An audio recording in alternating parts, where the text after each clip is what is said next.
அஸ்ஸலாமு அலைக்கும் வரஹ்மத்துல்லாஹி வபரகாத்துஹு. லா தஹ்சன், கவலை கொள்ளாதீர். எதை குறித்து சகோதரரே? கடந்த காலத்தில் நடந்த நிகழ்வுகளை குறித்து.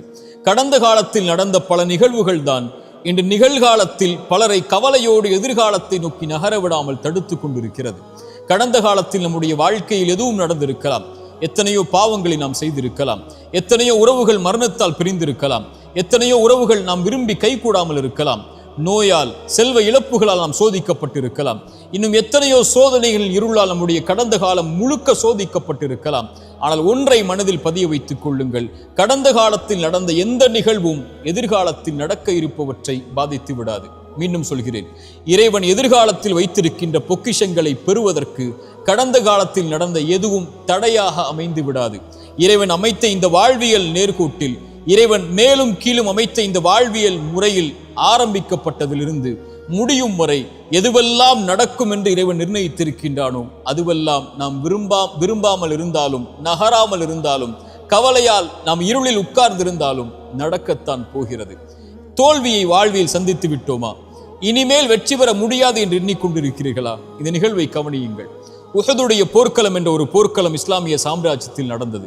இறைத்தூதருடைய வார்த்தையை சில நபித்தோழர்கள் மீறியதன் காரணமாக அந்த பாவத்தால் அந்த போர் முழுக்க சோதிக்கப்பட்டு உஹதுடைய போர் தோல்வியில் முடிந்தது. போரின் தலைவர் இறைத்தூதர், அவர்களுக்கு பின்னால் இருந்தவர்கள் நபித்தோழர்களாக இருந்தாலும் தோல்வியை தழுவியதை பார்த்தவுடன் இஸ்லாமிய சாம்ராஜ்யம் அதோடு அழிந்து விட்டது என்று எதிரிகள் கணக்கு போட்டார்கள். ஆனால் இறைவன் வசனம் இறக்கினான், வலா தஹினு வலா தஹ்சனு அன்துமுல் அலௌன இன் குன்தும் முஃமினீன். நீங்கள் கவலை கொள்ளாதீர்கள், பயம் கொள்ளாதீர்கள், இறை நம்பிக்கை கொண்டவர்களாக நீங்கள் இருக்கும் காலமெல்லாம் நீங்கள் தான் உயர்ந்தவர்கள் என்று. அந்த நம்பிக்கை, அந்த தோல்வியிலிருந்து அவர்கள் பெற்ற பாடத்தில், இறை நம்பிக்கையில் அவர்களுக்கு கிடைத்த பாடம் அடுத்த போர்க்களங்களில் அவர்களை உயர்த்தியது. இஸ்லாமிய சாம்ராஜ்யத்தின் வளர்ச்சியை இன்று நாம் பார்க்கிறோம். இன்னும் எத்தனையோ உதாரணங்களை சொல்லலாம். எமக்கு தோல்வியை இறைவன் கொடுத்தால் அடுத்த நாள் மூச்சு விடுவதற்கு அவகாசத்தை இறைவன் கொடுத்திருக்கிறான் என்றால் வெற்றியின் பாதையில் பயணிப்பதற்காகத்தான். வாழ்வில் குழந்தை இல்லை என்ற சோதனைகள் நீங்கள் அகப்பட்டிருக்கிறீர்களா? இனிமேல் குழந்தை பிறக்க முடியாதா? எத்தனையோ நபிமார்கள் வயதான காலம் வரை இறைவனிடத்தில் பிரார்த்தனை செய்து கடந்த காலத்தில் நடந்ததை நினைத்து அவர்கள் வருந்தி பிரார்த்தனை செய்த காரணத்தால் எதிர்காலத்தில் இறைவன் அவர்களுக்கு குழந்தையை கொடுத்தானே. எத்தனையோ குற்ற உணர்ச்சிகளால் பாதிக்கப்பட்டு அந்த குற்றத்தை செய்த குற்றத்தின் காரணமாக உணர்ச்சியால் அந்த வருத்தத்தில் உங்களுடைய வாழ்வை நீங்கள் சோதனையில் உள்ளாக்கி இருக்கிறீர்களா? எத்தனையோ நபிமார்கள் பாவம் செய்திருக்கிறார்கள். ஆதம் பாவம் செய்தார் அலைஹிஸ்ஸலாம். இறைவனை அழைத்தார், அநீதம் செய்து விட்டேன் யா அல்லாஹ், என்னை மன்னித்து விடு என்றார். மன்னித்தான் இறைவன். நபி யூனுஸ் ஒரு குற்றத்தை செய்தார், இறைவனிடத்தில் மன்னிப்பை தேடினார், மன்னித்தான் இறைவன். இறைத்தூதர் ஸல்லல்லாஹு அலைஹி வஸல்லம் சொன்னார்கள், இந்த ஹதீஸை கேளுங்கள். ஒரு மனிதன் இரவில் பாவம் செய்வான், காலையில் வந்து மனிதர்களுக்கு மத்தியில் நான் இதை செய்தேன் என்று சொல்லுவான். இறைவனிடத்தில் எல்லோரும் மன்னிக்கப்படுவார்கள் இவனை தவிர. ஏனென்றால் இறைவன் மறைத்ததை இவன் வெளிப்படுத்தினான். இறைவன் மறைத்து இவனை இந்த பாவத்திலிருந்து நீக்க வேண்டும் என்று நினைத்தான். ஆனால் இவனோ வெளிப்படுத்தி அதை தொடர்கிறான் என்று இறைத்தூதர் ஸல்லல்லாஹு அலைஹி வஸல்லம் சொன்னார்கள். இறைமறை என்ன சொல்கிறது? ஒரு மனிதன் பாவம் செய்கிறான், அந்த பாவத்திலிருந்து மீள்கிறான், ஈமான் கொண்டு, இறை நம்பிக்கை கொண்டு நல்ல அமல்களை செய்தென்றால் அவன் செய்த பாவங்கள் அனைத்தையும் அவன் பாவ மன்னிப்பை தேடியதற்கு பிறகு நன்மைகளாக அவனுடைய புத்தகத்தில் மாற்றுகிறான் இறைவன். ஏன்? அந்த பாவத்தின் வாட்டத்தில் அவன் இருந்துவிடக் கூடாது என்பதற்காக. சுப்ஹானல்லாஹ். இப்படிப்பட்ட இறைமறையையும் இறைத்தூதருடைய வழிமுறைகளையும் பெற்றிருக்கக்கூடிய நாம் ஏன் நம்முடைய கடந்த காலத்தில் நடந்ததை நினைத்து வருந்தி கொண்டிருக்கிறோம்? லா தக்னது மின் ரஹ்மத்தில்லாஹ். இறைவனுடைய அருளில் ஒருபோதும் நம்பிக்கை இழக்காதீர்கள். உங்கள் வாழ்வில் எது இல்லாமல் இருந்தாலும் இறைவன் கொடுப்பான் என்ற நம்பிக்கையில் முன்னேறுங்கள்.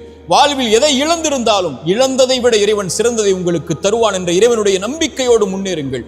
பாவம் செய்வதை விட பெரிய பாவம் இறைவனுடைய அருளில் நம்பிக்கை இழப்பது. லா தக்னது மின் ரஹ்மத்தில்லாஹ். இறைவனுடைய அருளில் ஒருபோதும் நம்பிக்கை இழந்து விடாதீர்கள். இந்த 3 விஷயங்களை மனதில் பதிய வைத்துக் கொள்ளுங்கள். முதலாவது, நடக்க இருக்கின்ற எல்லாம் இறைவனுடைய புறத்திலிருந்து தான் நடக்கிறது என்ற அடிப்படையை இறைவன் கூறுகிறான். ஒரு மனிதன் சோதிக்கப்பட்டால் அவன் சொல்லுவான், அவன் இறை நம்பிக்கை உள்ளவன், அவன் சொல்லுவான் பொறுமையோடு, இன்னா லில்லாஹி வ இன்னா இலைஹி ராஜிஊன். இன்னா லில்லாஹ், எல்லாம் அல்லாஹ்வின் புறத்திலிருந்து தான் வருகிறது, அவனை நோக்கி தான் நான் செல்ல இருக்கிறேன் என்று சொல்லுவான். இறைத்தூதர் சொன்னார்கள், இந்த வார்த்தையை சோதனையில் பொறுமையோடு சொல்பவனுக்கு அவன் இழந்ததை விட இறைவன் சிறந்ததை கொடுப்பான். அவன் நம்புகிறான், இறைவன் புறத்திலிருந்து தான் நடந்தது இந்த கடந்த காலத்தில், இறைவன் இதை மாற்றுவான், அவன் எதிர்காலத்தை எனக்கு கொடுத்திருக்கிறான், அதை நோக்கி நான் நகர வேண்டும் என்ற அடிப்படையை புரிந்தவனாக அவன் இந்த உலக வாழ்வில் வாழ்வான், எது இழந்தாலும் என்று இறைத்தூதர் சொன்னார்கள். ஒரு மனிதனுடைய குழந்தையுடைய உயிரை கைப்பற்றுவான் இறைவன். கைப்பற்றக்கூடிய மலக்கிடத்திலே அந்த வானவரிடத்திலே கேட்பான், இந்த அடியானுடைய குழந்தையின் உயிரை கைப்பற்றும் போது அவன் என்ன சொன்னான்? அவன் நேசித்த அந்த குழந்தையுடைய உயிரை கைப்பற்றும் போது அந்த இறையடியான் என்ன சொன்னான்? யா அல்லாஹ், என் நிறைவா, இவன் புகழ்ந்தான் உன்னை, உன்னிடத்திலே திரும்பி வந்து விட்டான். இன்னா லில்லாஹி வ இன்னா இலைஹி ராஜிஊன். யா அல்லாஹ், உன்னை சார்ந்தவன் நான், உன்னிடத்திலே திரும்பி வருகிறேன் என்ற அந்த வார்த்தையை மொழிந்தான். இறைவன் சொல்லுவான், அவனுக்கு சொர்க்கத்திலே ஒரு வீட்டை அமையுங்கள் என்று. இதுதான் இறை நம்பிக்கை கொண்டவனுடைய பண்பு. இறைவனுடைய நாட்டத்தில் நடக்கிறது, இனிமேல் நடப்பது சிறந்ததாக இருக்கும் என்று இறைவனை சார்ந்து வாழ ஆரம்பிப்பான். இரண்டாவது, நன்றியோடு இருங்கள். கடந்த காலத்தில் உங்களுக்கு கஷ்டத்தில் துணை இருந்தவர்களுக்கு, சிரமத்தில் துணை இருந்தவர்களுக்கு, உங்களை கைவிட்ட போது கை கொடுத்து உதவிய நல்லவர்களுக்கு நன்றியோடு இந்த உலக வாழ்வில், எஞ்சி இருக்கக்கூடிய வாழ்விலும் வாழ ஆரம்பியுங்கள். மூன்றாவது, பாவ மன்னிப்பை கேளுங்கள். நீங்கள் இறைவனுக்கு பாவம் செய்தால் இறைவனிடத்திலே மன்னிப்பை பெறலாம். மனிதர்களுக்கு நீங்கள் பாவம் செய்திருந்தால் அவர்களை அணுகி பாவ மன்னிப்பை கேட்டு அந்த பாவத்திலிருந்து விடுபடுங்கள். அவர்கள் மன்னிக்கிறார்கள், அவர்கள் மன்னிக்கவில்லை, உங்களை வெறுத்து வாழ்கிறார்கள், அதற்கு பிறகு உங்களோடு அவர்கள் உறவை துண்டித்து விட்டார்கள், அதுவெல்லாம் உங்களுடைய கணக்கில் அல்ல, இறைவனிடத்தில் ஒப்படைத்து விடுங்கள். அவர்களை அணுகி மன்னிப்பை கேளுங்கள்.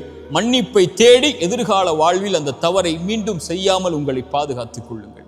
இந்த மூன்று அடிப்படைகளை கடந்த காலத்தில் இருந்து எழுந்து வரும்போது நிம்மதியோடு எதிர்காலத்தை கழிப்பதற்காக பாடமாக பெற்று கழியுங்கள்.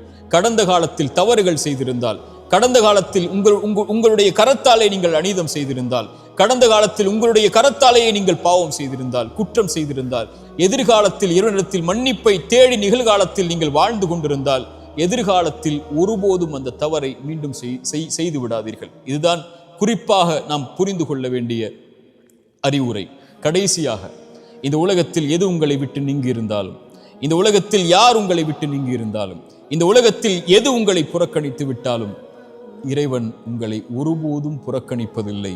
அவன் உங்களோடுதான் உங்களுடைய கடைசி மூச்சு இருக்கும் வரையும் இந்த உலகத்தில் இருப்பான் என்ற அடிப்படையை மனதில் பதிய வைத்துக் கொள்ளுங்கள். கவலைகள் நீங்கும். அக்கூலு கௌலி ஹாதா அஸ்தகுஃபிருல்லாஹ் லி வ லக்கும். அஸ்ஸலாமு அலைக்கும் வரஹ்மத்துல்லாஹி.